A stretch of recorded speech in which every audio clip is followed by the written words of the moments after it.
Explosion de joie au siège de l'AUR, le parti d'extrême droite roumain. George Simion, leur candidat, a dépassé tous les pronostics avec un score de 40,5% au premier tour de la présidentielle. Ensemble, nous sommes entrés dans l'histoire aujourd'hui. Il ne s'agit pas seulement d'une victoire électorale. C'est une victoire de la dignité roumaine.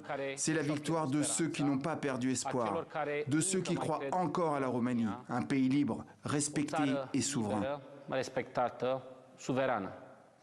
Il promet la reconstruction morale, politique et économique du pays.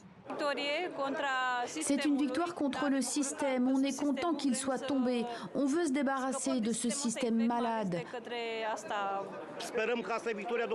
J'espère que c'est la victoire de M. Georgescu parce qu'on s'est battu pour lui rendre justice, parce qu'il avait été volé de ce qu'il mérite.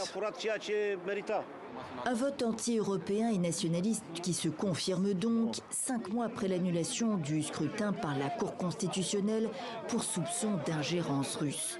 À 38 ans, George Simion, admirateur déclaré de Trump, ne fait pas mystère de ses intentions s'il est élu au deuxième tour. Faire toute sa place au candidat exclu du scrutin du 4 mai, son désormais allié Călin Georgescu, avec qui il s'est affiché dans l'après-midi dimanche et qu'il verrait bien comme Premier ministre.